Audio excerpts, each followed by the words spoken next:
নমস্কার বন্ধুরা, মুনিয়ার রন্ধনশৈলী চ্যানেলে আপনাদের সবাইকে স্বাগত। আশা করি আপনারা সবাই খুব ভালো আছেন।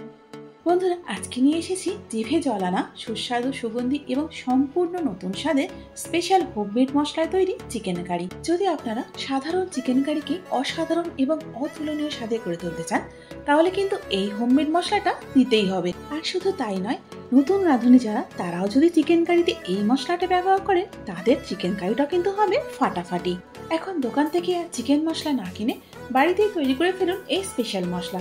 আর আপনারা যদি চান আপনাদের চিকেন কারিটা একদম অনুষ্ঠান বাড়ি বা বিয়ের বাড়ির মতো হোক, তাহলে এই মশলাটা কিন্তু চিকেন কারিতে অবশ্যই ব্যবহার করতে হবে। চলুন বন্ধুরা, তাহলে রেসিপিটা শুরু করি। বন্ধুরা, এখানে আমি 650 গ্রাম চিকেন নিয়েছি। এখন এর মধ্যে দিয়ে দিচ্ছি হাফ কাপ টক দই। এর সাথে এখানে দিয়ে দিচ্ছি 1 টেবিল চামচ আদা এবং রসুনের পেস্ট। এরপর এখানে আমি দিয়ে দিচ্ছি 1.5 টেবিল চামচ কাশ্মীরি মির্চ পাউডার। কাশ্মীরি মির্চ পাউডারের সঙ্গে এখানে দিয়ে দিচ্ছি হাফ চা চামচ শুকনো লঙ্কার গুঁড়ো। দুটো কাঁচা লঙ্কাকে আমি ছোট ছোট করে কেটে নিয়েছি, এখন সেটা দিয়ে দিচ্ছি। এর সাথে এখানে দিয়ে দিচ্ছি 1 চা চামচ ধনের গুঁড়ো। ধনের গুঁড়োর পর এখন হলুদ দিয়ে দিচ্ছি হাফ চা চামচ। এখানে একটা বড় সাইজের পেঁয়াজকে আমি বেরেস্তা করে নিয়েছি, এখন সেটাই দিয়ে দিলাম। এবার দিয়ে দিচ্ছি সামান্য পরিমাণে ধনেপাতা কুচি। নাও টাইম টু মিক্স। সমস্ত মশলাগুলোকে চিকেনের সঙ্গে খুব ভালো করে মাখিয়ে নিতে হবে।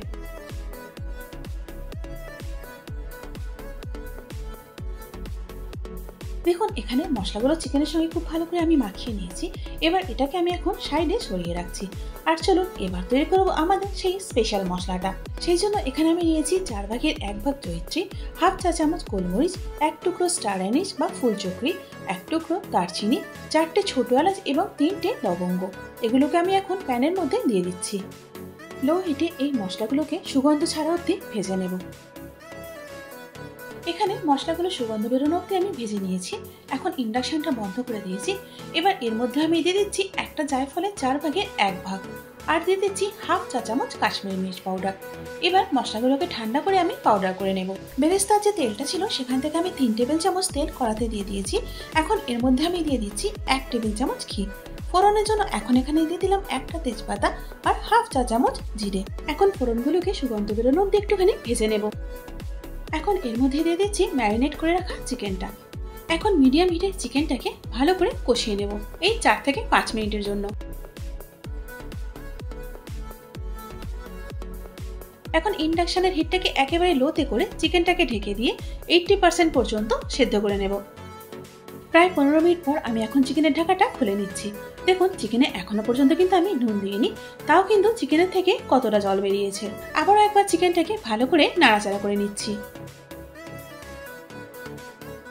বন্ধুরা, এবার সময় এসে গেছে এর মধ্যে দিয়ে দেওয়া সেই স্পেশাল মশলাটা, যেটা আমরা আগের থেকে তৈরি করে রেখেছিলাম। এর সাথে এখানে দিয়ে দিচ্ছি স্বাদ অনুযায়ী নুন।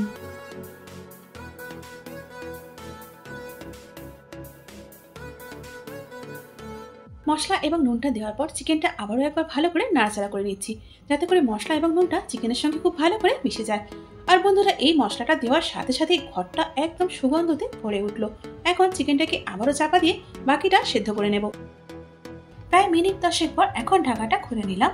খুলে নেওয়ার পর চিকেনটা আবারও একবার খুব ভালো করে নাড়াচাড়া করে নিচ্ছি। বন্ধুরা, এই চিকেনটা কিন্তু খেতে অত্যন্ত সুস্বাদু হয়, আর তৈরি করতে খুব একটা সময়ও লাগে না। আপনারা অবশ্যই একবার এটা ট্রাই করে দেখুন। চলুন এবার দেখি চিকেনটা পুরোপুরি সেদ্ধ হলো কিনা। দেখুন, এখানে চিকেনটা কিন্তু একদমই সেদ্ধ হয়ে গেছে। চলুন এবার এটাকে গরম গরম পরিবেশন করি। তাহলে দেখলেন তো বন্ধুরা, কত সহজে একটা দারুণ স্পেশাল সুগন্ধি মশলায় তৈরি হয়ে গেল আজকে আমাদের এই চিকেন কারি। এটা আপনারা রুটি, লুচি, পরোটা, ভাত, পোলাও সবকিছুর সঙ্গে পরিবেশন করতে পারবেন। তাহলে বন্ধুরা, আর দেরি না করে এই স্পেশাল মশলা এবার তৈরি করুন চিকেন কারি। আর আমাকে জানান আপনাদের এটা খেয়ে কেমন লাগলো। আশা করি আজকের ভিডিওটা আপনাদের ভালো লেগেছে। যদি ভালো লেগে থাকে তাহলে একটা লাইক করে দিন, আর তারই সাথে বন্ধু বান্ধব এবং পরিজনের মধ্যেও শেয়ার করে দিন। আর এরকমই নিত্য নতুন এবং সহজ রান্নার রেসিপির জন্য আমার চ্যানেলটাকে সাবস্ক্রাইব করে আমার পাশে থাকুন। তার সাথে বেল আইকনটা প্রেস করে দিন, যাতে করে আমার পরবর্তী ভিডিওর আপডেটটা সবার আগে আপনি পেয়ে যান। এতক্ষণ সঙ্গে থাকার জন্য অনেক ধন্যবাদ।